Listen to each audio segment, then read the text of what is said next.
welcome to the broadcast here at 24/7 Radio on March the 27th, 2024. And it's we have our most notorious George Widger with us today. And I'm sure he has some wonderful information. He kind of prepped me with it before we started the recording. So welcome to the broadcast. It is 24/7 World Radio, Brother Eric John Phelps. It's March 27th, 2024.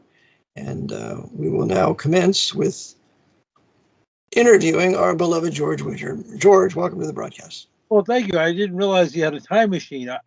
So we went back in time 5 days. George, come on now. I made a boo-boo. I'm allowed to make a boo-boo every now and then, aren't I, George? Well, I said, we'll grant you this one dispensation. Thank you.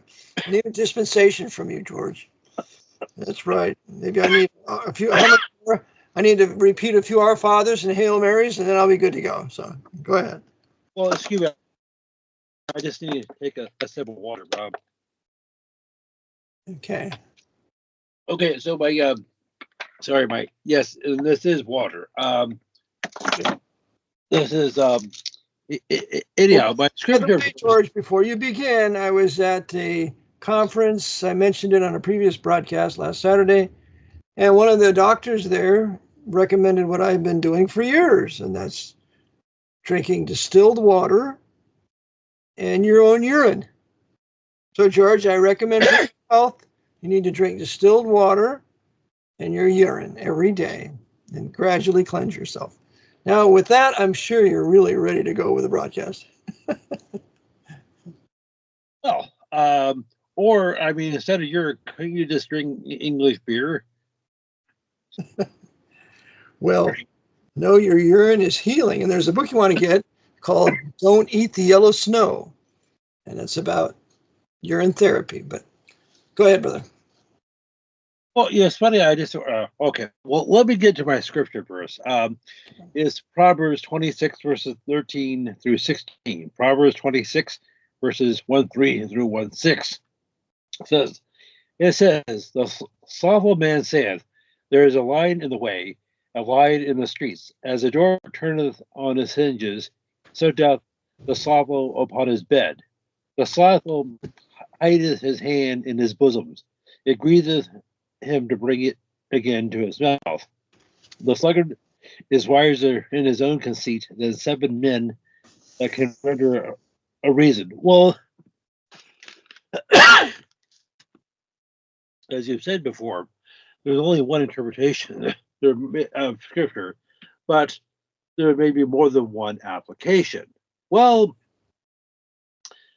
let's talk about what's gone on over the last, say, few years, say 4 or 5 years.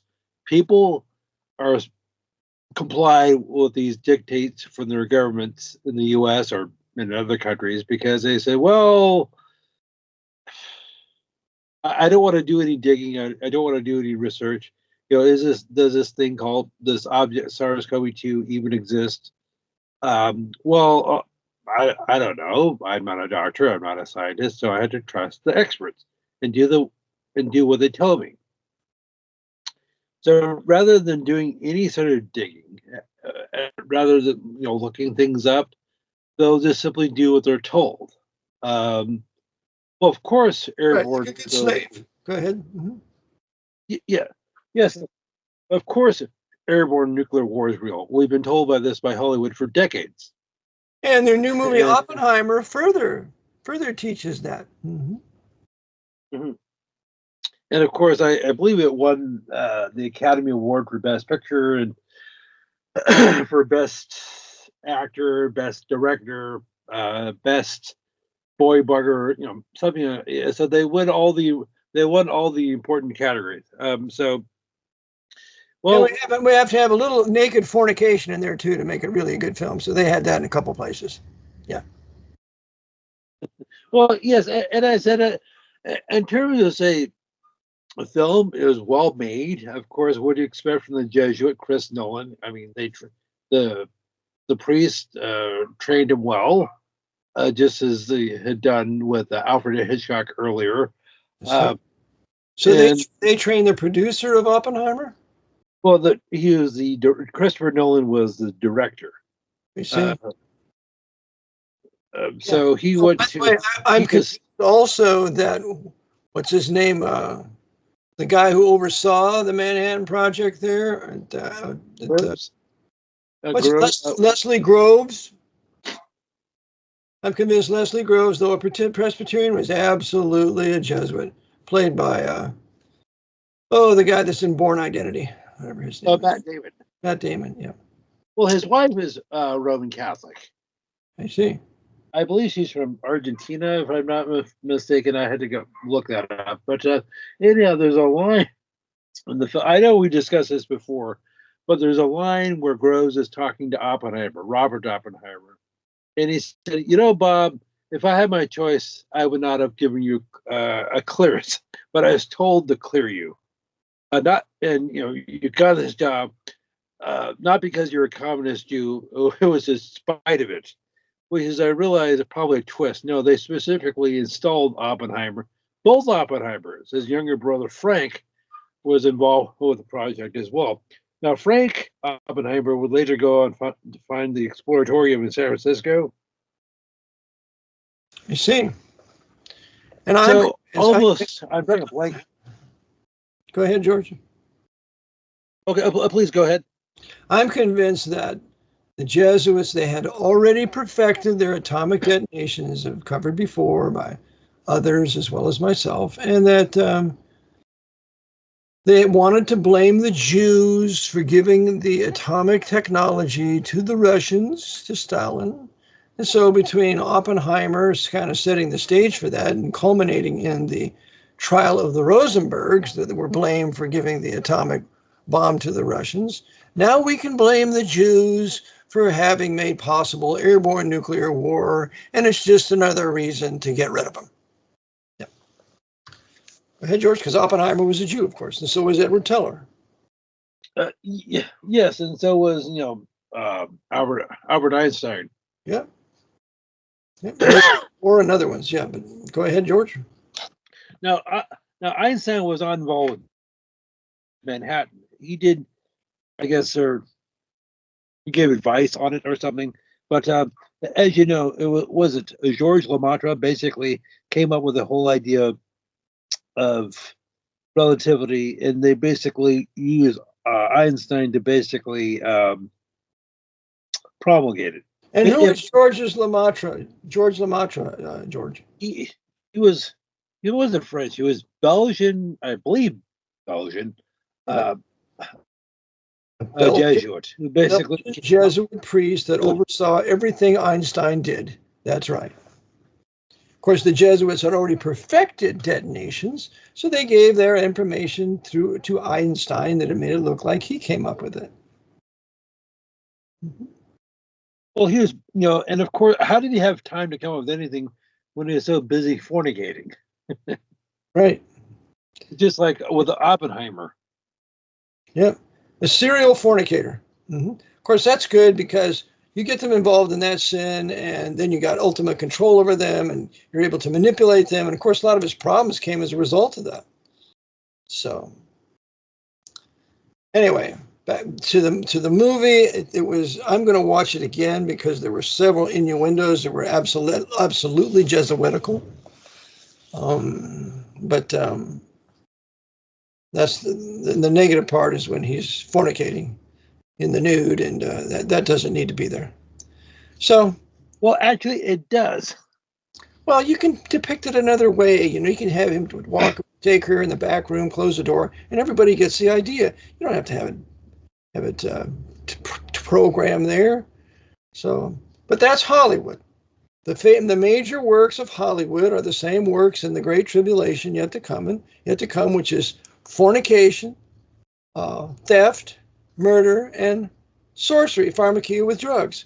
So that's all that's pushed out of Hollywood, and that's why we see it in the movies all the time. Maybe they'll wise up someday and realize we don't want to see that stuff and make some really good movies, and they'll make a lot of money making a legitimate good movie with this really true historically. But anyway, go ahead, George. Sorry. Well, I was being somewhat impertinent when I said, yes, they do need the nudity, to further demoralize and destabilize the culture. That's right, to further destabilize and demoralize the culture, fitting it for the judgment of God. Yep. Yes, indeed. And of course, Cillian Murphy. So the two main actors are two of the major actors. Cillian Murphy played the aforementioned Oppenheimer, who is Irish Roman Catholic and who's Jesuit educated. His wife, Cillian Murphy is Irish Catholic and Jesuit educated. Correct. Of Oppenheimer. Wow. Correct. That was a good choice. And he also looked a lot like Oppenheimer, too. Yes, and people noticed that. Also, going back a bit, 30 years, Ralph Fiennes played Eamon Goth in the movie Schindler's List. And they actually had some survivors of the Holocaust almost fainted when they saw Fiennes because he bore an uncanny resemblance to Eamon Goth. He was the... And he was what now? Eamon Goth, the camp or the concentration camp guard, or sorry, commandant. The commandant, yeah, that one particular camp. In the movie, yes. Yeah. Now, as I said, Oscar Schindler. Granted, you were talking about Oppenheimer, but Oscar Schindler actually is buried in Israel, and he was a Knight of Malta. Was he really? Yes. So Oscar Schindler was busy saving Jews, getting them off the death list, because they would be most fitting to bring to Israel with the revived Latin kingdom of Jerusalem for the Pope. That makes perfect sense. Yeah. Yeah. And of course, who plays Oscar Schindler in Schindler's List but none other than Irish Roman Catholic Lem Neeson? Yeah. Yes, correct. So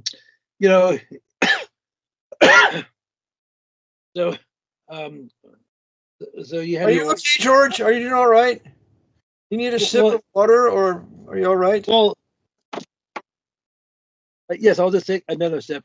And one more cough out of you, George, and I'm going to excommunicate you. You got it? Well, if I died during the broadcast, I guess you'll have to finish without me. But anyhow, well, I think I'm alive at the moment. So, Okay. Oftentimes what we talk about is dictated by what happens in current events. And I would be remiss if I didn't discuss what happened yesterday in Baltimore, Maryland, at 1:27 in the morning, local Eastern. I guess this cargo ship, the VM Dali, ran into the Francis Scott Key Bridge in Baltimore. I'm not sure. It's one of the major structures there, and is a major artery going in and out of Baltimore. And at least 6 people died in this incident. And okay, so when did you first hear about this? Yesterday. Brother Ed. I may ask, how did you hear about it? Yeah, Brother Ed from Baltimore gave me a call and told me about it. And then he gave me all these other little details that you're going to tell us. Isn't that right, George? Well, perhaps some of them. Well, I'll try to give at least some of them. Okay. Such as, the Francis Scott Key Bridge opened in 1977, so less than half a century ago. Well, now, I'm going to ask you this, George. Do you think Francis Scott Key is beloved of the Jesuits? Do you think they like him? Well, I'm not sure what. Well, okay. They hate him.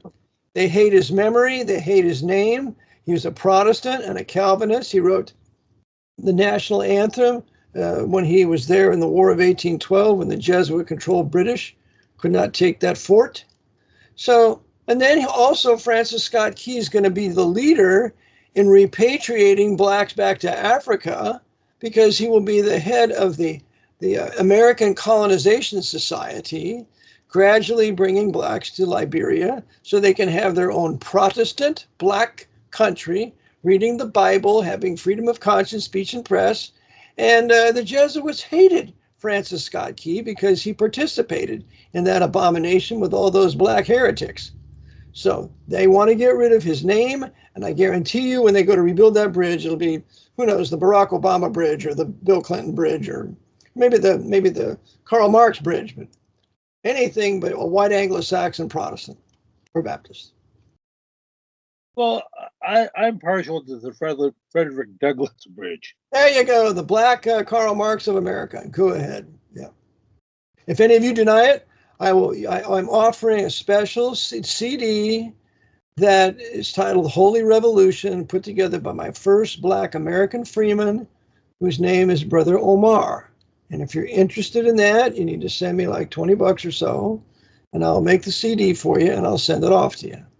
Holy Revolution shows the whole black communist movement going all the way back to a host of them. Frederick Douglass and Harriet Tubman and all of that. But go ahead, George.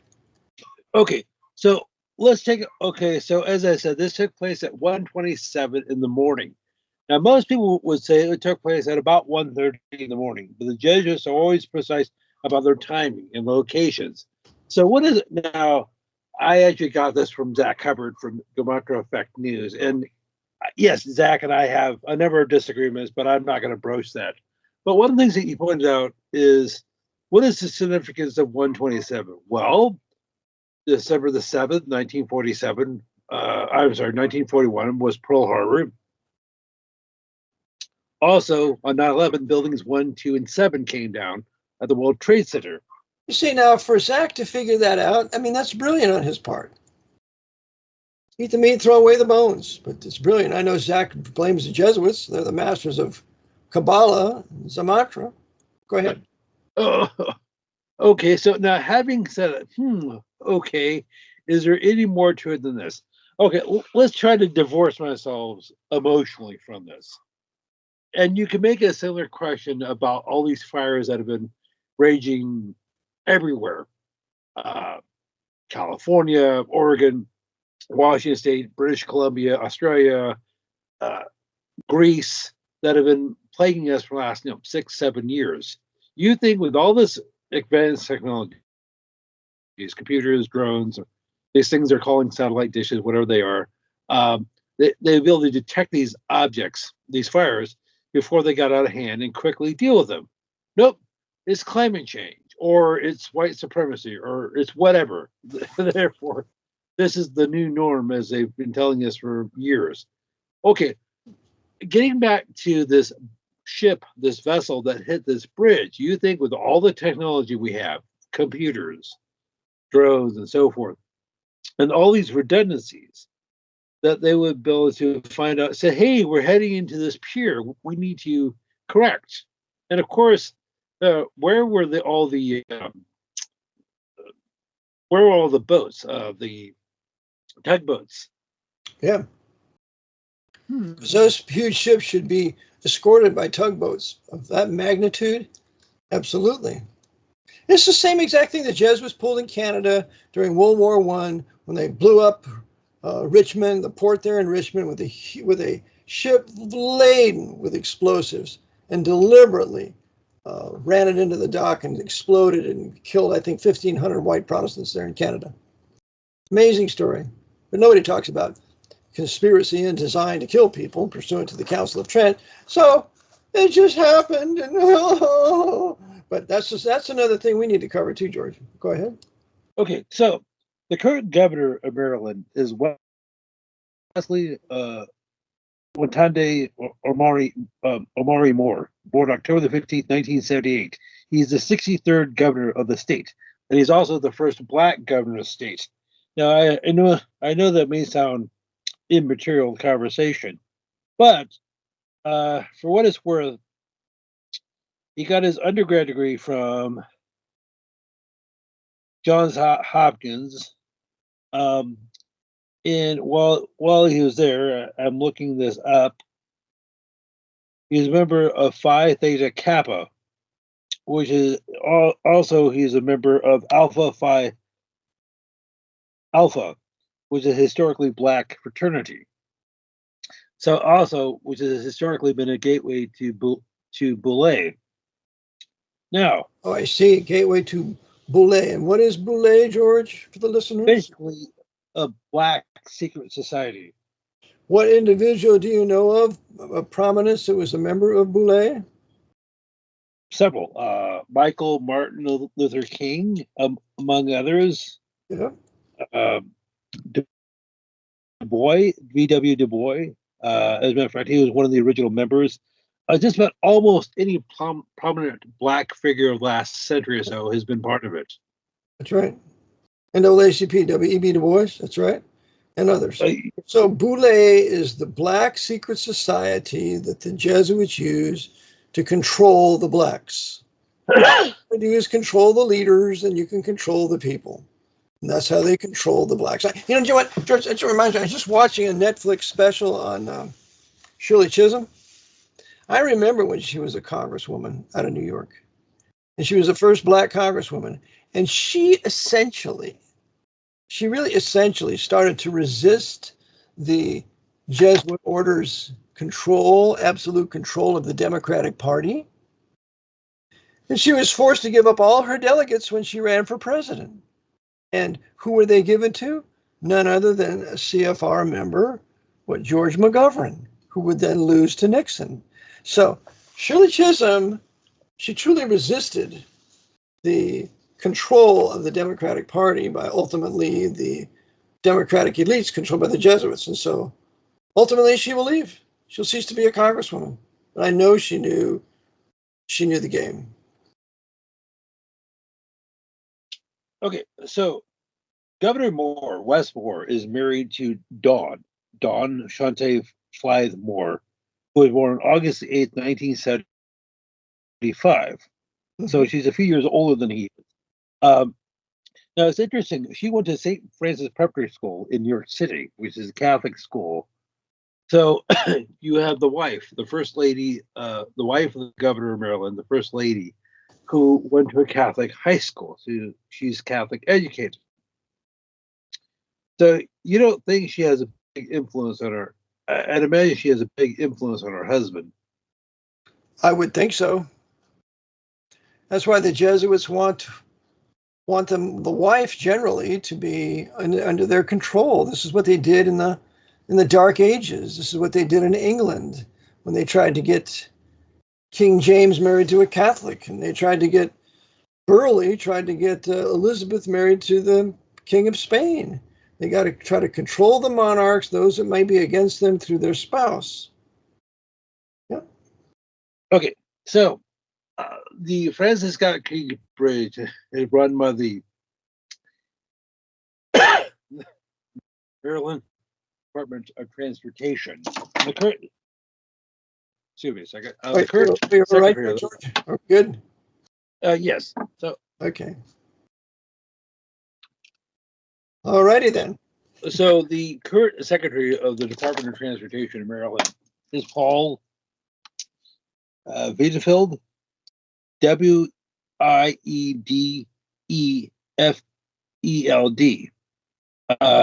It sounds like he's a Jewish individual. Well, or German or German. Or German or Dutch, but could be Jewish also. Okay. Yes. So. He is actually he's a native Marylander. He's from the Baltimore area, and he went to Mount St. Joseph's High School, which is run by the Xavier brothers. Run by the what brothers?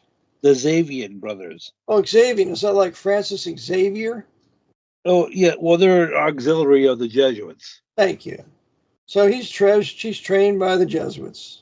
Because remember, dear listener, the Jesuits train their students to then position them in places of power within the Jesuit orders, Holy Roman, 14th Amendment, Socialist Communist, Corporate Cartel Capitalist, American Empire. That's why they have their schools, to run the empire, their students to run it for them, and they place them. That's why we concentrate on these people where they were educated, which Jesuits taught them. And we know that once that's the truth, then we see where the Jesuits will place them in a place of power. That's how America runs. Go ahead. That's how the military government runs.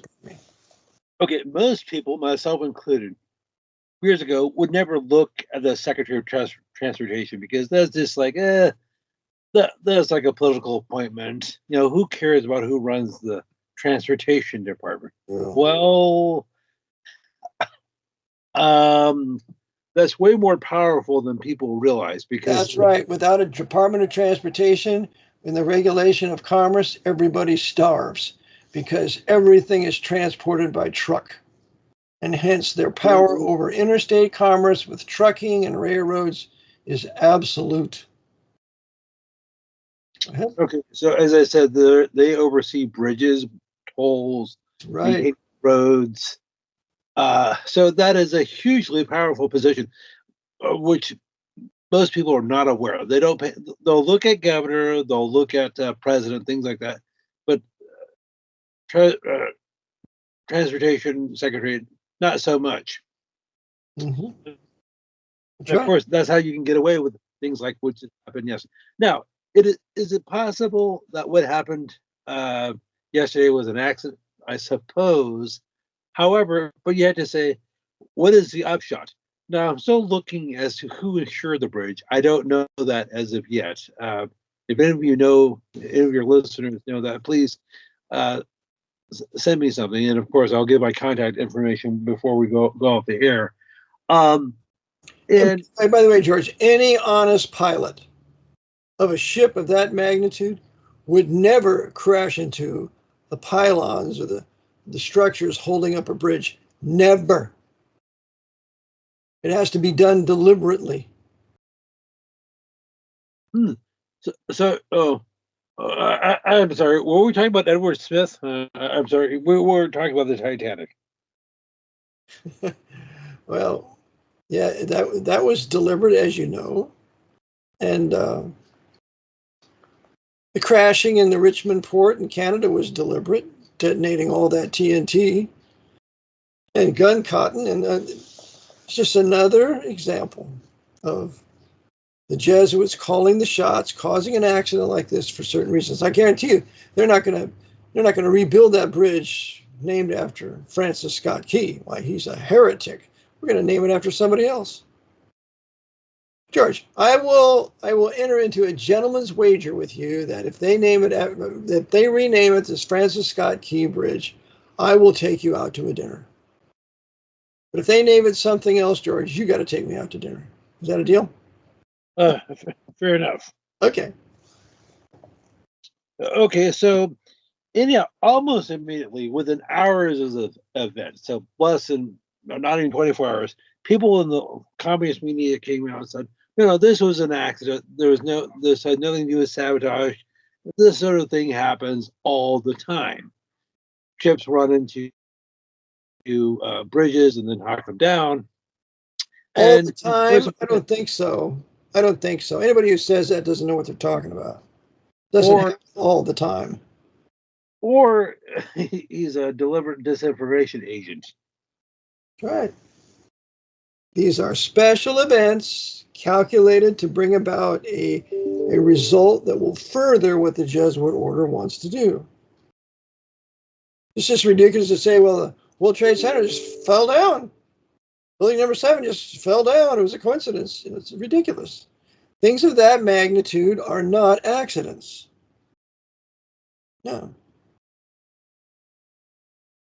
Well, one of the first people to come out, thank you for saying that.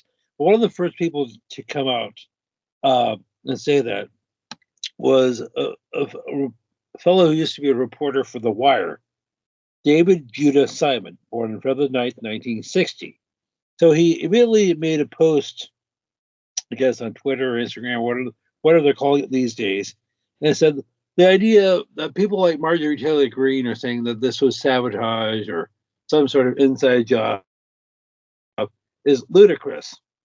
Well, not to. So here we have another Jew denouncing anybody who believes that this was an inside job or a conspiracy, so that the new right, when it comes to power, can say, see, these Jews always denied conspiracy because they're running it, they're a part of it. So by these notorious Jews denying the facts that it was a planned event, they're solidifying the coming persecution of the Jewish people in this country. by the New Rite, by the Roman Catholic. So you're saying, okay, so Brother Eric, why do you assume he's Jewish with a name like David Judah Simon? Oh, well, I don't know. Maybe he's an Irishman. You know. Oh, I don't know any Irishmen with the name of Judah. Oh, okay. Well, okay. As it just so happens, he does have a little bit of Jewish blood in him, and he was, I guess, On the part of his father. The head. Well, yes. And his father, Bernard Simon, was the director of B'nai B'rith in Baltimore for 20 years. Okay, well then that's the connection right there. The Jesuits run B'nai B'rith, Jewish Freemasonry. So those Jews are going to do what they're told to do. And all the Jews underneath them are going to do what they're told to do too, because their Jewish leaders are traitors. Just like other Jewish leaders like Jacob Frank and others that were loyal to the Pope in their day. Okay. Well, you know, this happened in Baltimore, which happens to be the, I'm not sure if people realize this, but this happens to be the hometown or where Nancy Pelosi was born and raised. But then, well, she grew up Nancy D'Alessandro. And her father, Thomas D'Alessandro, was mayor of Baltimore in the 1930s and 40s. And he was old friends with Lucky Luciano. So it was under actually a mayor. Charlie Lucky. Good. So he was tied to the mafia, right? Because Charlie Lucky is the head of the Mafia Commission and a very vicious man. And I read The Last Will and Testament of Lucky Luciano. It's a very interesting book. And one of his personal friends that he was in this man's house was John J. Raskob, Knight of Malta, the builder of Empire State Building, and also the head of the Democratic Party during the election of FDR. So John J. Raskob was a very powerful papal knight and good bosom friends with Lucky Luciano because the knights and the mafia worked together. Well, you know, it's interesting. So it was under D'Alessandro's watch that the mafia actually came into Maryland in the 1930s. And he had a reputation of being a very strict, D'Alessandro Nancy's dad, had a reputation for being a very strict crime fighter. Except when it came to fighting the mafia. It's like J. Edgar Hoover. You know, J. Edgar Hoover was a big crime fighter and the head of the FBI. And what does he do? He denies the existence of the mafia. And Hoover and Frank Costello, who was the head of the New York mob for a while, they used to meet in the Stork Club in New York City. And of course, Hoover was dressed up in drag. So this is all in a book called J. Edgar Hoover, The Man and the Secrets by Kurt Gentry. Got to get it. Go ahead, George. Oh, okay. So that's how Nancy got her break into politics, having her dad connected. I'm sorry? Of course. So this is something the mainstream media never, talks about her history. You mean the Pope's mainstream media? Why, of course not. It belongs to the Pope. He wouldn't blow the whistle on his soldiers. Well, and of course, she's been, Nancy Pelosi has been the U.S. Congress since 1987. So you're talking 35, close to 40 years that she's been there. And she's been Speaker of the House on multiple occasions. And who was the one that spoke for her when she became Speaker of the House and welcomed her in and spoke for that service? Who was the one that did that? Are you talking about who did this? It wasn't O'Donovan, was it? No, it was the president of Jesuit University of San Francisco at the time. I can't quite remember his name. Stephen Privet. Stephen what? Privet? Privet, that's right, Stephen Privet. So he did the speaking there for a good little Sister Nancy, Dame of Malta. So they have abject control of the House of Representatives. Can anything good come out of the House of Representatives? Of course not. Well, yeah, so that's a good question. So this happened yesterday. So you had the ship, the Dali, which is named after the 20th century Spanish painter Salvador Dali. Yes. Now, And he had a very famous portrait. Do you remember that portrait, George? I brought, Ed sent me a picture of it. Could you please save me here because I have several. Yeah. His famous picture had to do with a ship crashing into a bridge. So they built this ship and prepared this ship for that purpose in the future. Yeah, look at Salvador Dali, the ship crashing into the bridge.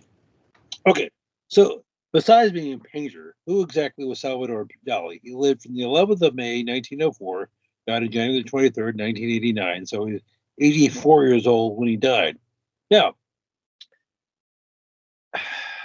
calling him a devout Catholic does not begin to describe him. He was a member of the Royal Order of Isabella the Catholic. Was that Ferdinand? Also, he had at least two papers. George, is that Ferdinand and Isabella that kicked the Jews out in 1492 and out of Spain? Is that the same Isabella? That would be correct. Wonderful people. Someone we should really reverence and join a club named after them, wouldn't you say? Yes. So he was also Dali was also a member of the Knights of the Grand Cross of St. Charles III.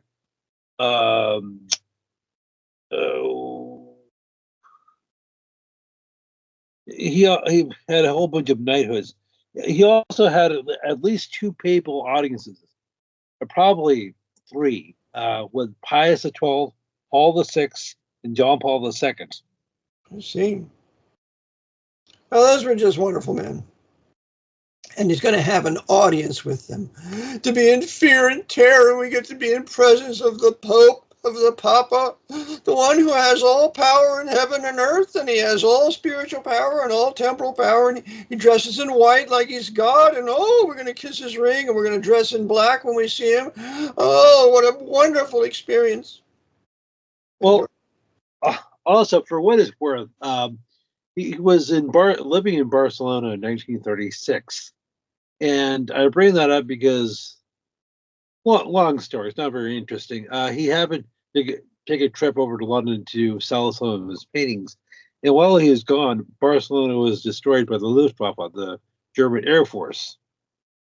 Well, remember, that was a Spanish Civil War. So he had a probably.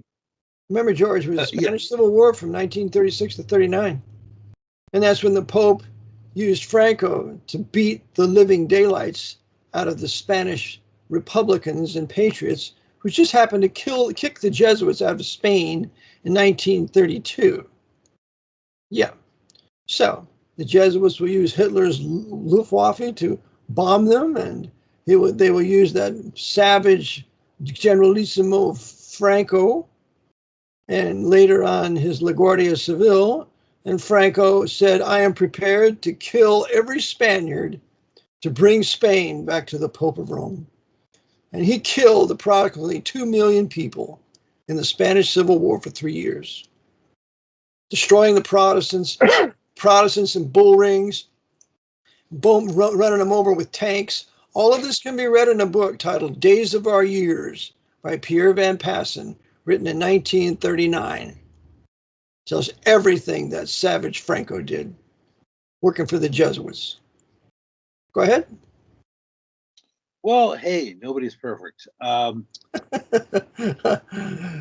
should have known you were going to say that, George. I'm waxing eloquent, and then you give such a wonderful retort. Go ahead. Well, I'm not sure about the whole wonderful part, but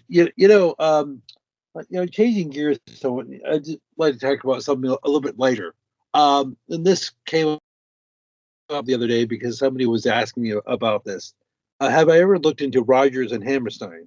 I know they wrote musicals back in the 20th century and didn't really know much about them. For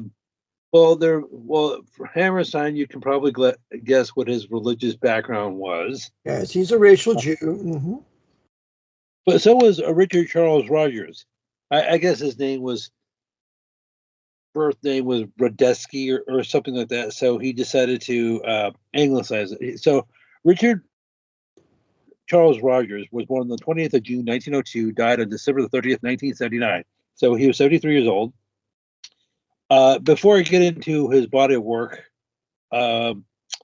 he got his undergrad degree from Columbia. Columbia, New York, right? Columbia University of New York. The same place where Barry Davis Obama went to? Well, so we're told. Mm-hmm. Yeah, so we're told. There's no record of him being there. And good old that black minister in New York, what was his name? David Manning, says he never went to Columbia. There's no record that he was there. Pastor David Manning. But go ahead. So he was, okay, so the bottom line is both of whom were B'nai B'rith. They're members, well, at Columbia, they're a member of Pi Lambda Phi, which was a historically Jewish fraternity. Now, if you look, I think we've talked about Pi Lambda Phi before. You look at their logo. It's purple, you have a lion on top, and you have what appears to be a magic lantern on it. Mm-hmm. Now, it was originally founded at Yale back in 1895. It was for Jewish men who could not join traditional fraternities. I see. Yeah, which means we'll take these Jews and we will use them as our leaders, and they will lead the Jewish people down the roads of socialism and communist democracy. And as was said in that movie Oppenheimer, I'm a New Deal Democrat, which means I'm a communist. So we'll make sure all the leaders of the Jews are high-level Freemasons, B'nai B'rith or whatever, and that they will all advocate some sort of socialist communism that all the Jews can get lockstep to back this, so that later the Jews in general can all be blamed for being communists, as was done in Germany. So it's a wonderful design of those most brilliant demon-possessed high Jesuits. Okay, so then there is his partner, Oscar Hammerstein II. Oscar Greeley Hammerstein II, who lived from the 12th of July, 1895, died on August the 23rd, 1960. So he was... George, did you say Greeley like Horace Greeley? Oh, I did. So we have a tie to Horace Greeley, who was another huge communist in the early 30s. And no, it's even beyond that, because Horace Greeley, his overseas correspondent for the New York Tribune, was Karl Marx. So Horace Greeley was a commie, and so this Jew with the middle name of Greeley is another commie. So another Jesuit communist. Because the Jews did not create communism, as you know. It's a brainchild of the Jesuit order, and really Romanism. Go ahead. Okay, so as I said, there were music producers who were popular in the 20th century. So what were some of their famous works? Oklahoma, Carousel, South Pacific, The King and I, and The Sound of Music. And the world is alive with the sound of music. And who is the one who's the lead actress there? Julie Andrews? And what's she? Well, okay, I'm not sure about her. She's another good Catholic. And what about the man that she falls in love with? What about him? Well, are you talking about the Von Trapp family? Christopher Plummer, the one who plays the head of the Von Trapp. It's another papist, another knight. Yeah. I remember being taken to that when I was about 10 years old. I remember being taken to that when I first came out. We just thought it was wonderful, The Sound of Music. Of course, I was raised in a Bible-rejecting family, and of course, we would be all dupes for that. But go ahead. Okay, so the Von Trapps, who were living in Austria, were a devout Catholic family. Yes, they were. As are most Austrians. Okay, so why would Rogers and Hammerstein, her Jewish, write about this Catholic family? Well, because they're busy serving the Pope, George. They're writing scores and prostituting their wonderful talents for the papacy to create sympathy for these Roman Catholics against the Nazis that were destroying all these people, not ever telling you that the Nazis and the SS were patterned after the Jesuit order, according to the book titled The Order of the Death's Head by Heinz Honey, written in 1966. You can't tell that part now. That'd be sacrilegious to connect the Pope with the SS and the Third Reich. Go ahead, George. Oh, okay. In all fairness, and I know I've said this before, and this is inscrutable and inexplicable. The Catholics will, as I said, will not only kill fellow Catholics. I mean, the Jesuits will not only kill fellow Catholics and brutalize them.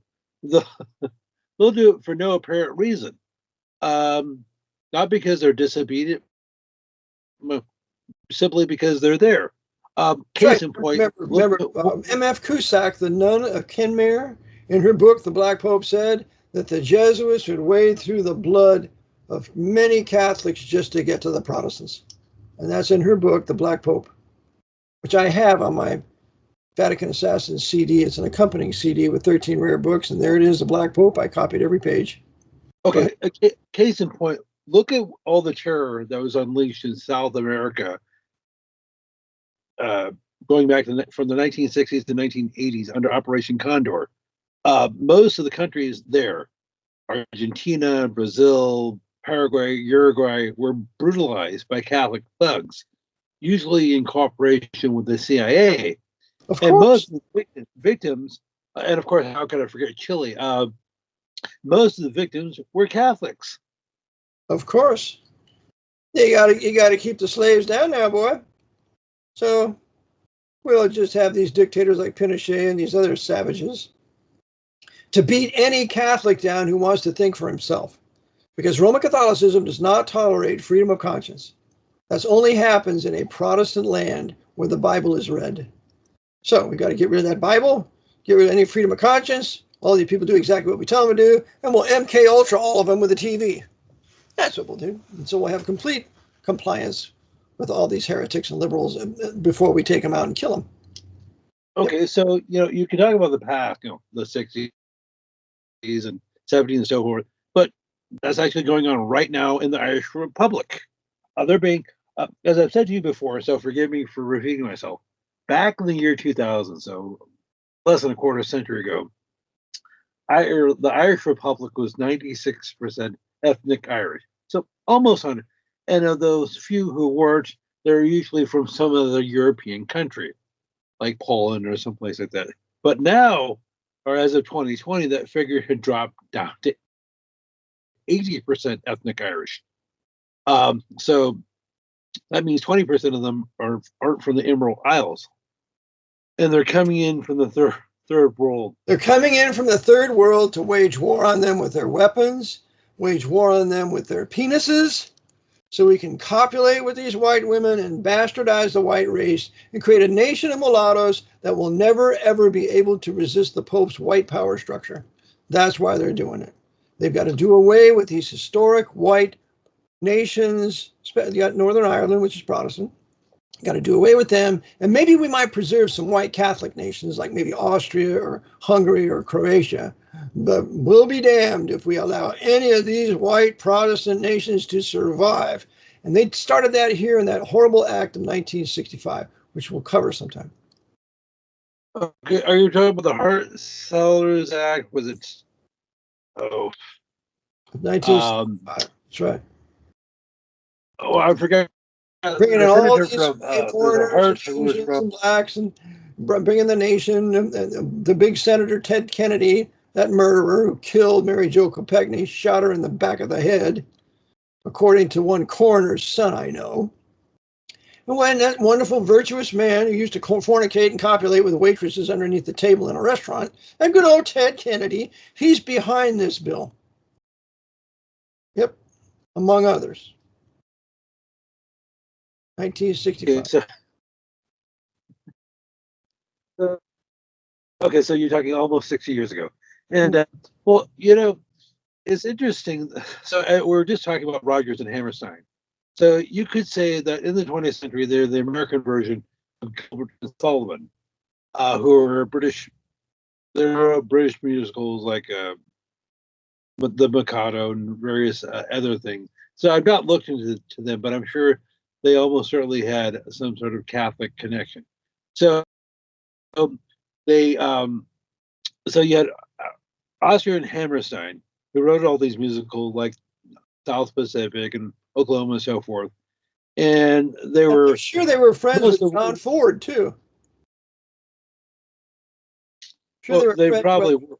Sure, he was not a multi John Ford, big backer of John Wayne. Okay, so what you already answered this, and you've discussed, or we have discussed.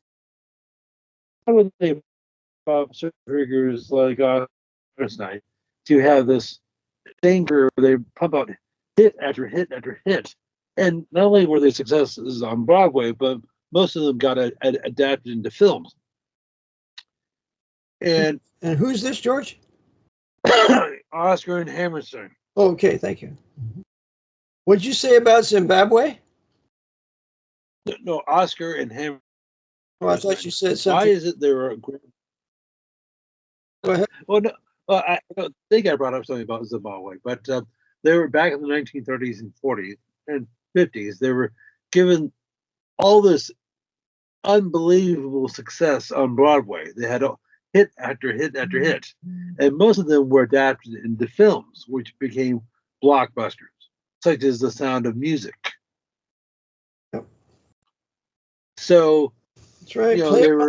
Prey upon the people's emotions to ultimately get them to be against all German people in general, and never ever connect the Jesuit connection to the Nazi SS. Yeah. That's what that movie did. Well, are you talking about Sound of Music? Yep.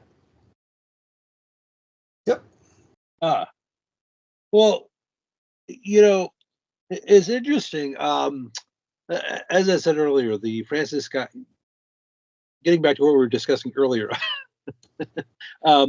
we're talking about the Francis Scott Key Bridge. It opened in 1977. And that was the same year the movie A Bridge Too Far came out. And I know we've discussed that before, that was years ago. Did you actually ever see that? I think I did. And that was when these English soldiers were. Now, that's Bridge over River Kwai.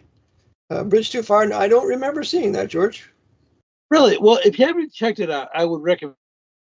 I'd also recommend the book by Cornelius Ryan, who actually wrote. He didn't write the screenplay because he's already dead at this time, but he wrote the version of the book on which the film is based. Also, The Longest Day. Now, Cornelius Ryan, as I said, was an Irish. Well, you might believe he was not only of Irish descent, but he was actually born in Ireland. He actually went to Christian Brothers High School in Dublin. Christian Brothers. I have a dear friend that went to Christian Brothers. He said the junior Jesuits. He said they beat him half to death. They beat him so bad he almost lost his eyesight in one of his eyes. Wonderful man. Well, he probably deserved it. Anyhow, so Cornelius Ryan, as I said, wrote the book on which the Bridge of the River Kwai was based, and I'm sorry, not the bridge. A Bridge Too Far was based, and The Longest Day, about the Allied invasion of Normandy, and so he did. And of course, I actually read Ryan's book, and he talked to just about everybody involved: the Germans, the French, the Americans, the British, the Canadians. And funny, I don't remember him talking to any. I don't remember him talking to Edmund Walsh or Francis Joseph Cardinal Spellman. Yeah, as they were overseeing everything. Remember, Walsh oversaw Nuremberg. He would not allow certain evidence to be entered into the court. Walsh was the power, Army Colonel Edmund Walsh at Nuremberg. You check that out. Well, there's a reason why they call him Everywhere Eddie.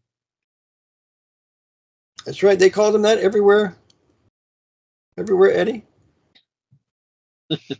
Well, because he appeared to be everywhere at once. He was in Mexico one day, he was in Germany the next, then he was Argentina the day after that. It's like another Jesuit named Ignatius, he also just like another Jesuit named Ignatius Trebesh Lincoln. Pierre Van Passen covers him in his book Days of Our Years, and he went under another name, a Jewish name, Moses Pinkless. His real name was Ignatius, like Ignatius Trebesh Lincoln. And that was a genuine Jesuit that was everywhere. Van Passen said he was everywhere. Go ahead. Oh, okay. So, we talked about Rogers and Hammerstein, but now, granted, that might sound like a somewhat dated reference because they died, decades ago. And however, okay, how should I put this?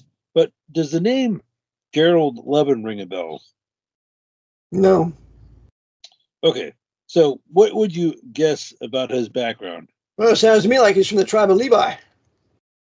If he's Levin, and so therefore he's absolutely a racial Jew, a racial Hebrew Jewish Israelite. Well, okay, well, I suppose you could say that, but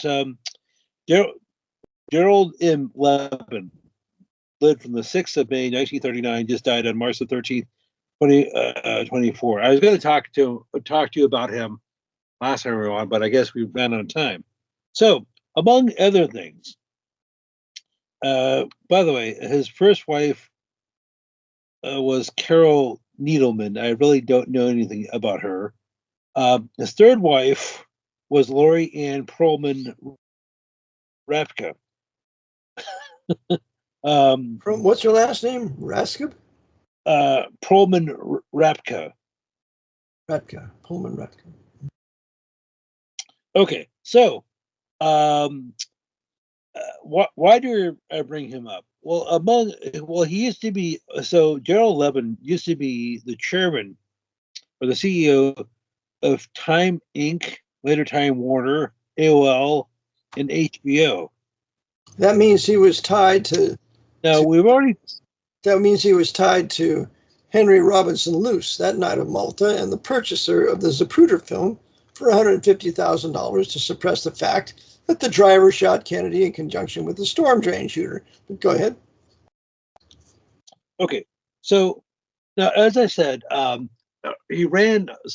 used to run HBO, and it was founded by Charles Dolan. You sound like a good Irish Catholic, Dolan. Yes. So Chuck Dolan I believe he's still alive. He got his undergrad degree from John Carroll University in Cleveland, Ohio, or just outside of Cleveland. John Carroll University. That sounds interesting. Who runs that one, George? The Methodists? Yeah, they have their methods. We have our ways. Yes, we do. I'm sorry, but I like them all. Oh, could it be the Society of Jesus? I think it might be. With a name like John Carroll, absolutely. The powerful at the time of the American Revolution. Go ahead. Okay, yes, Charles Francis Dolan was born on October 16th, 1926. As I said, he got his undergrad degree from John Carroll University, and he was also he was in the Army Air Forces before he went to school there. So it's entirely possible he has an intelligence background. Well, in 1973, Dolan created Home Box Office, HBO, and I think we've discussed this before. So it was a game changer in American television or American cable television because HBO and other cable channels that would come didn't have to adhere to the same rules of the SAC in terms of, say, censorship, in terms of what they could show and say. Excuse me. So they pretty much because we had censorship in those days, which is a Protestant maxim, because we don't want all the filth being vomited all over the culture, as does George Carlin, that Roman Catholic presently in hell and waiting for the great white throne judgment. Yeah, go ahead. Okay, so HBO, along with, would inspire other networks like Showtime and Cinemax. I'm talking about here in the U.S. So they basically had no fetters, no filters whatsoever in terms of what they could say or show in terms of nudity or violence or swearing or anything along those lines. So it became. Do you know the first profanity allowed in Hollywood? Remember the line? Well, okay, are you talking about Gone with the Wind? Yes, sir. What did good old Red Butler say? Clark Gable, who had an audience with the Pope. What was his last line in the movie as it comes to an end? Well, frankly, my dear, I don't give a damn. I don't give a damn. That's the first profanity in Hollywood that opened the door. So we have these Roman Catholics opening the door to all sorts of profanity, although damn is not really a profane word unless it's used that way, because we have the word damned in the Bible. But yeah, so they're going to open the door to all sorts of profanity and sin to where we are now. Yep. Well, it was it Lenny Bruce, the Jewish comedian back in the 60s. He had 10 words and phrases that you couldn't say. And the aforementioned George Carlin was a protege of his. That was in the 1960s. During the 1970s, they got truncated to 7. Now it's basically 1 or maybe 2, if that. And so we've quickly, at least in America, we've quickly devolved in terms of what people can say. Now, they had restrictions, as I said, on broadcast television in terms of what they could say and what they could show. And but with the advent of cable television, such as with HBO and later so-called satellite, those standards went out the window. Even on broadcast services like ABC, CBS, NBC, they have way more latitude in what they can say and show. And a lot in terms of saying F-bomb, a lot of things are using the F-bomb, F this, F that. And then when I was growing up, if we used that word in my father's house, it was a washing the mouth out with a bar of soap. Want to use that word? This is what you're going to get. So we didn't say that word.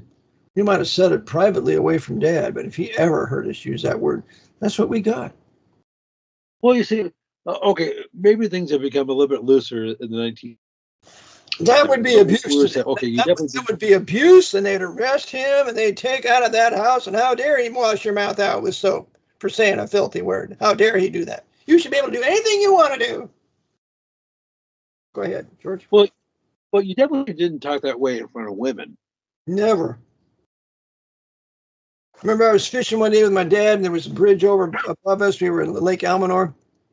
These guys were cursing up above us, and my dad said, "Hey, pretty strong language you're using up there." And then stopped because you had children there. I was 12 or something like that, 10. That was the day when men would step up and say, "You're going to put an end to that stuff. You're not going to talk like that around here." And if there's a fight, well, then I guess there's a fight. So what? And we've been going over an hour, and I'm sure you have other commitments. So George, did you say I need to be committed? Is that what you just said? Or, well, maybe I was talking more about myself. So I was just wondering about something. This is more of a tabloid type topic, but the Candace Owens is no longer at the Daily Wire. Sounds like racism to me. Of course, Candace Owens is white. She has black. She has a white husband. Sounds like whoever got rid of him had to be racist. There you go. Well, tell us why, George. Well, yes, not only is her husband white, he's English nobility and a devout Roman Catholic. Yeah.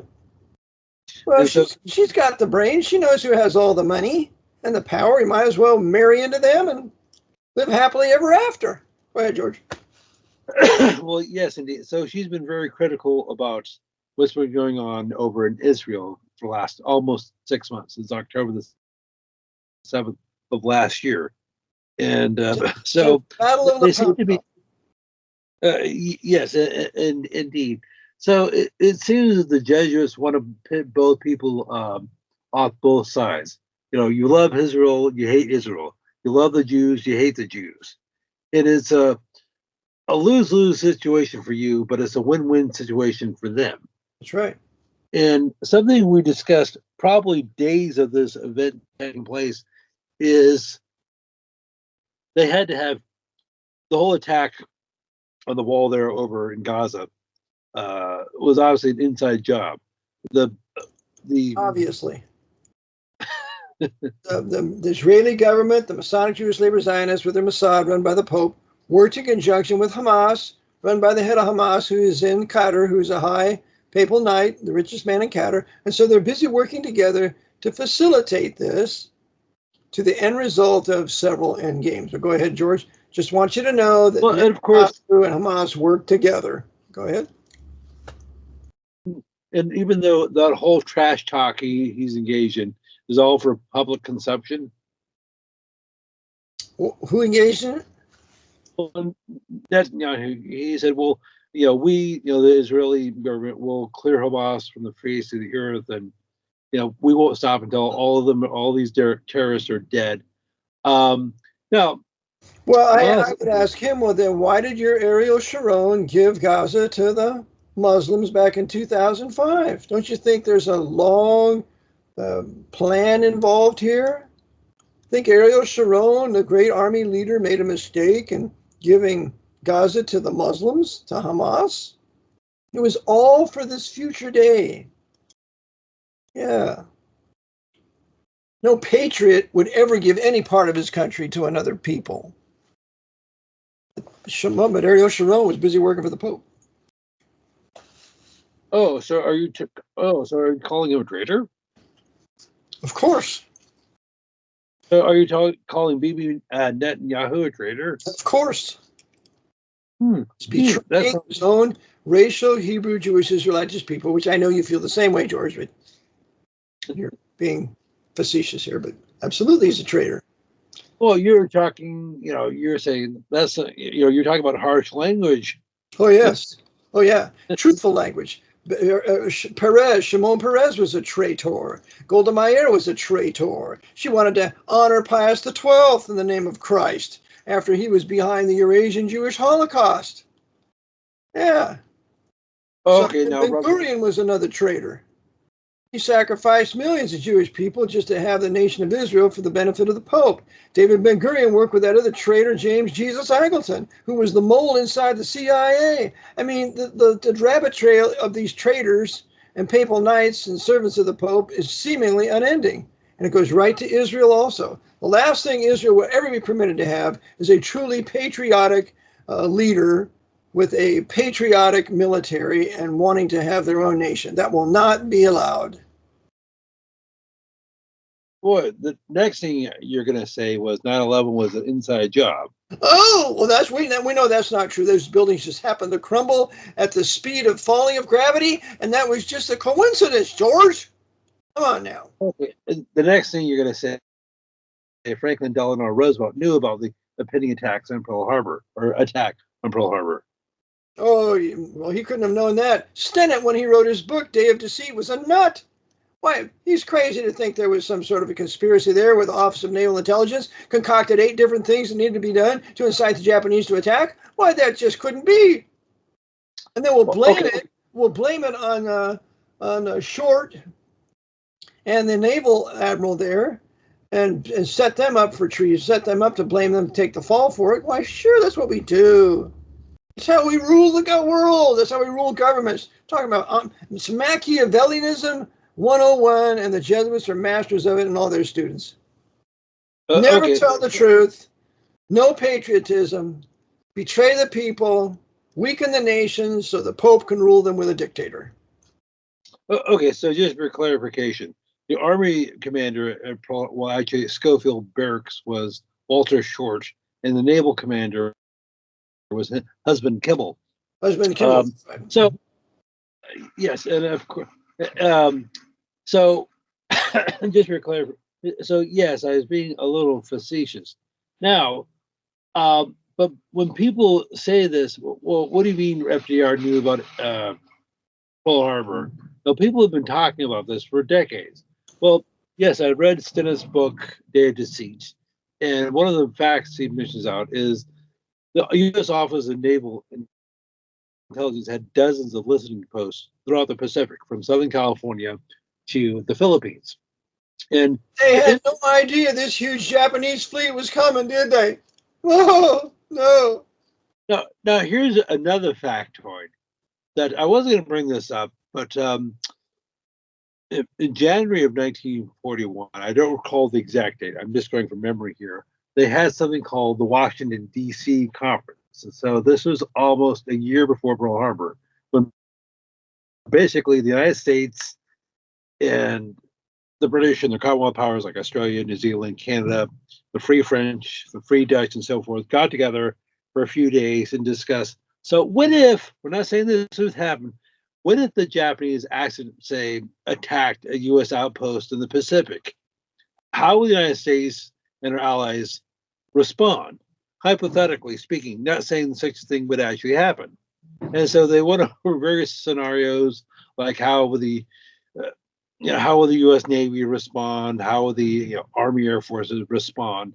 And they actually hashed out plan. They said, well, we would do this and we do that. Now, I realize this is a pure coincidence. It had absolutely nothing to do with what would happen by the end of the year. Of course, George. It's coincidence. You either read history with the eye of coincidence, which makes it thoroughly boring and disjointed and screwball, or you read history with the eye of a Jesuit conspiracy facilitated by the Vatican and all their agents around the world in places of power. That's the only way to understand history of the last 500 years, period. And that they ultimately control both sides unless the Lord intervenes, like a glorious American Revolution that was a legitimate revolution that we were never to win in the first place, and the Lord intervened for us and gave us the victory. But other than that, the Jesuits are for the last 150 years have controlled both sides of every war. Mm-hmm. Well, so I just mentioned the Washington, D.C. conference, which virtually nobody has ever heard of, because it's not, I didn't learn about this, when I was studying history in high school or college or whatever. Well, they say, it's not that important. And nothing of significance took place. When was the Washington, D.C. conference, George? It was in January of 1941, so almost a year, 11 months before the attack on Pearl Harbor. So basically, let me translate this in English. So they knew they were going to have the Japanese were going to be attacking Pearl Harbor by the end of the year. So they had to set all their chess pieces in place.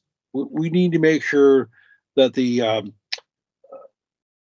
aircraft carriers, the Hornets and was it the Hornets and the Lexington, they weren't there. They happened to be out to sea. That's right. Isn't that coincidence? Yeah. And the old World War I destroyers that we're going to get rid of and have new destroyers anyway. Of course, only a couple of them, I think, were fatally sunk.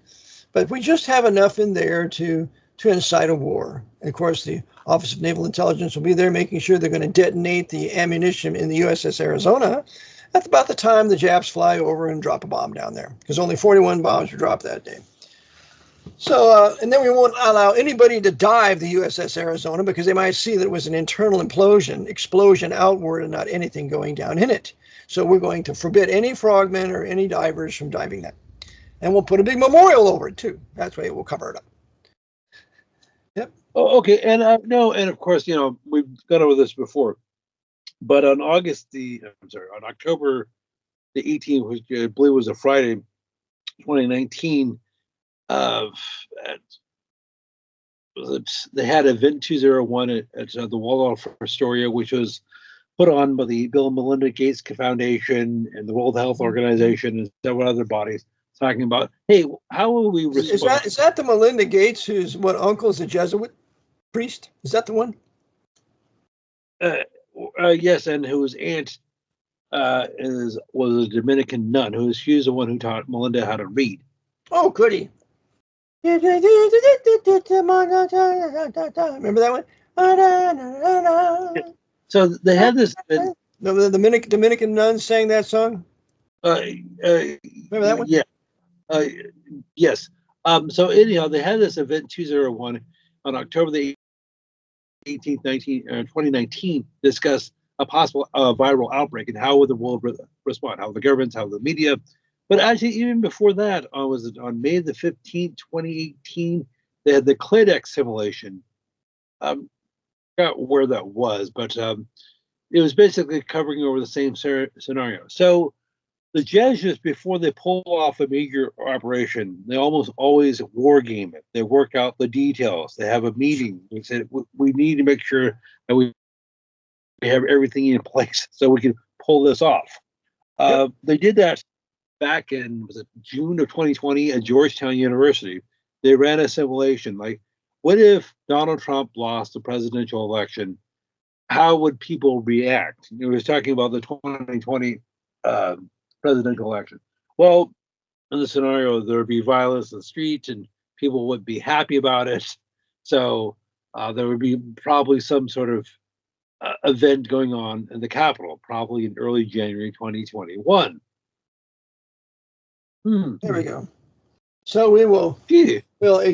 We'll have Biden win, and then we'll create the black op of a riot and an insurrection in Washington, and make sure the Capitol Police stand down, don't arrest anybody, and have our CIA ops and among them inciting the people to go into the Capitol, and yeah, that'll be great.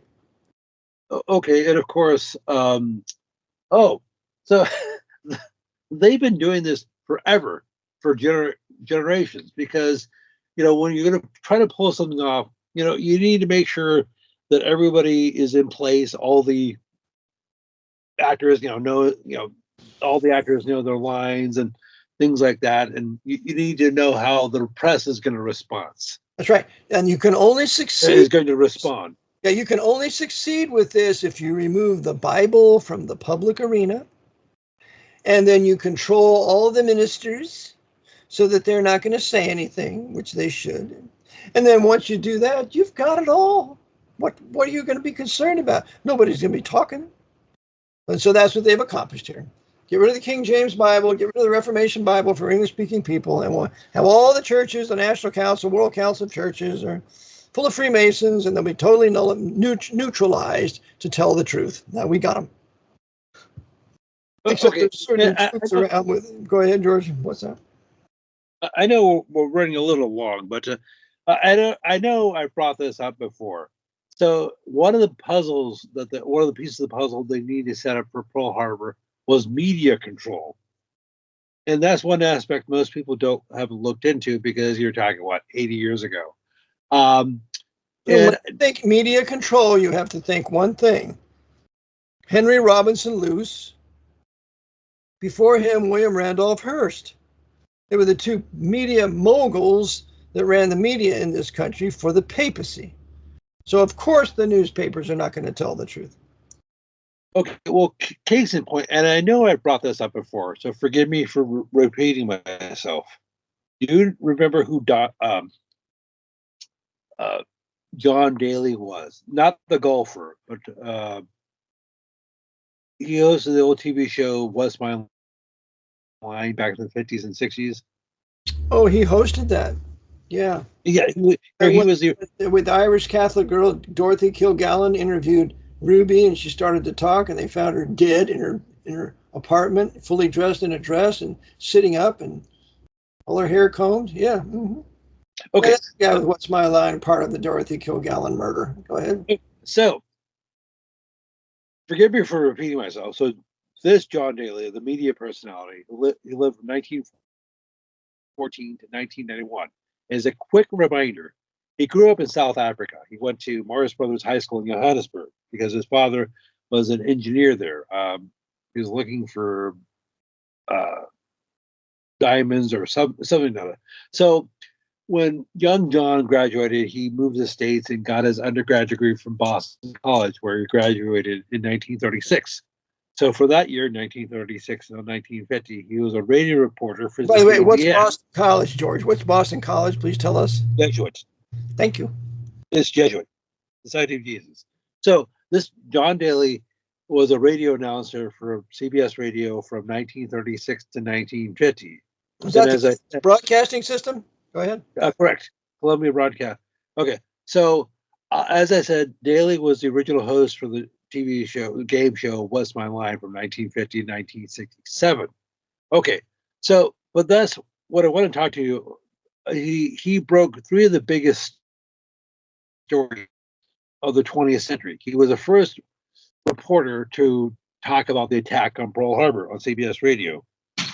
He broke that before NBC, ABC, BBC, any other outlets. Also, he was the first reporter to break the death of Franklin Roosevelt in April of 1945. You said murder.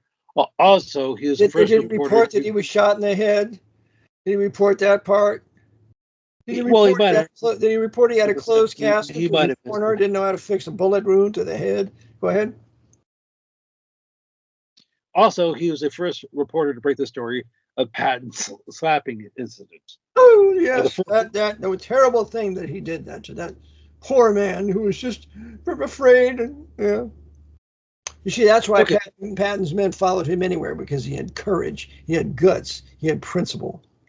And any man would have loved to follow Patton as just a commanding officer. But that punk, the one. Okay, so as I said, John. Yeah. Go ahead. Okay, well, he was told to do that. He was told to report that, you mean? Well, yes. He just simply. Okay, so his gift was in 1950. CBS launched this TV show, What's My Line?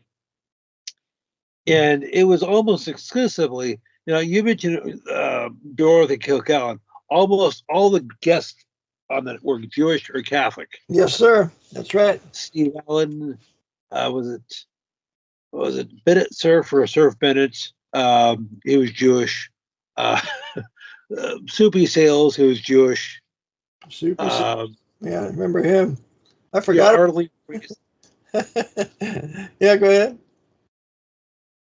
Okay, so I was talking about the Washington D.C. conference, how they basically had to set everything up to, put all their ducks in a row, if you'll forgive the cliche.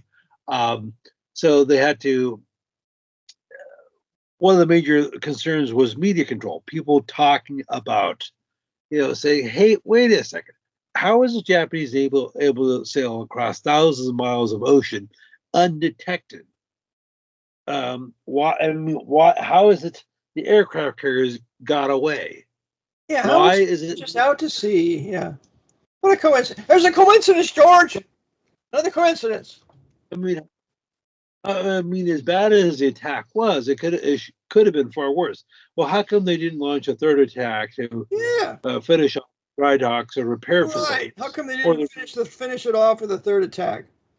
Because Admiral Nagumo canceled it on orders of his Jesuit masters in Tokyo and refused to destroy the place so they could wage war from Hawaii rather than from California. I put that in my book too. And it was a wonderful, when those fighters were flying over the oil storage facilities, man, what a temptation to bomb those suckers. But none of them did. Not one did. Yep. Okay. And of course, and something I mentioned before, this is years ago. Prior to do you know where the Pacific Fleet was prior to Pearl Harbor? No. It was in San Diego, California. And actually, they made they made the move from Southern California to the then Hawaiian territories in 1940. So about a year in the summer of 1940. So roughly a year and a half before the attack. That was part of something called the Two Ocean Navy Act, because two U.S. senators, Carl Stennett from Illinois and David Walsh from Massachusetts, basically authored this bill that would have moved the Pacific Fleet from where it was to where it ended up. It massively increased the budget for the Department of Navy by $75 70%, so they can start mass producing these ships and planes and other products. That's right. So the other thing is, too, it's the same thing they did with the USS Liberty. They ordered the USS Liberty out of the coast of Africa to steam fast as they could up through the Straits of Gibraltar in the Mediterranean Sea and go off to the border of Egypt. It's to be set up to be bombed and strafed by the Israeli pilots, told to do so by their government run by the Vatican through LBJ. And LBJ said, I want that GD ship at the bottom of the ocean. So as they set up the Liberty, they had set up the Pacific Fleet in Hawaii in 1941. All a setup. So why would any of you want to go fight for the American military to be betrayed into the hands of your enemies? Go ahead, George. Well, okay, I should probably make this last point because we're coming up on an hour and a half. But I mentioned earlier the movie A Bridge Too Far came out in 1977. And I know we've talked about this before, but it's very irritating to watch, even as a child, because boy, who was in charge of this operation? I mean, I knew nothing about, as a child, like 7, 8 years old, 8 years old, when I saw it. I knew nothing about tactics, but I said, gee, does it seem like a good idea to have an airborne attack, have paratroopers landing in the middle of the day? I mean, it's probably not a good idea to do it at night. Aren't they? That seems like a good way to get them murdered. That's right. Sure was. That reminds me of a parachuting drop in Europe where they were supposed to drop behind enemy lines. And of course, the SS knew they were coming because they'd been alerted. And they killed every American paratrooper. Shot them, knifed them, daggered them. I have a friend in Europe. He's now a minister of the gospel. He ordained me to being a preacher. Brother Nico Verhoff. He said when he was street preaching there in Germany, when a German man came up, he said with steely blue eyes, and he said, I've not been able to forgive myself for what I did to all those American young boys when we in the SS, the Waffen-SS, killed every last one of them when they parachuted right into our arms. And so later the guy comes to know the Lord, he's saved, and right there, Nico leads him to the Lord, but he recounted the horrible experience of killing these young American soldiers that were betrayed by their high command to be killed by the Waffen-SS. Well, okay. So if I can just gotta go. I think the listeners get sick of us. Okay, can I just make one last point? So yes, people do know about 101st Airborne, was it the Screaming Eagles, and the 82nd, I think they're the Americans or whatever it is. But however, a major participant was the first Royal Air paratroopers, and their losses were 80%. 4 out of 5 of them were killed or captured. And it serves those Protestants right. Just sacrifice them there and just kill off more of that Protestant seed in England so we can further Catholicize or paganize the place. Yeah. Anyway, and of course, there was like a. All right. So if people have any questions, comments, concerns, critiques, anything they'd like to share with me, please drop me a line at georgewidger1969@gmail.com. I'll do my best to get back to you as quickly as possible. My email, once again, is georgewidger, GeorwidGer, 1969@gmail.com. And I look forward to talking to you soon, Brother Eric. Amen, George. Stay on until I'm off. Brother Eric John Phelps, thank you for tuning in today. My book, Vatican Assassins, Wounded in the House of My Friends. Please go to my website, vaticanassassins.org. And 247worldradio.com. You can pick up the ebook and along with some other things in the store. And lastly, if you have any questions or comments, you can send me an email at rbpbchurch@comcast.net. I'll try to address them. And appreciate your prayers. 2 minutes a day, lifting up holy hands without wrath and doubting. not mad at God or doubting God, so just continue to pray and seek the Lord and trust to bring about what you're praying about. Pray for me for 2 minutes a day, and Brother George for 2 minutes a day, that we would bring better broadcasts to you for your information. And lastly, if you want to help to support this ministry, you can send a good donation to rbpbchurch at rbpbdonate at comcast.net. That's the PayPal, rbpbdonate at comcast.net, or you can send a donation to Cash App, which would be Eric, E-R-I-C, John, J-O-N, Phelps, P-H-E-L-P-S. You can send a donation to Cash App that way. And or you can send a check just to P.O. Box 306, Newmanstown, Pennsylvania, 17073. Just the old-fashioned check. That's what I'm more used to. So, Brother George, thank you for being with us today. And the Lord bless you in whatever you do. And until the next time we meet, dear listeners, Maranatha.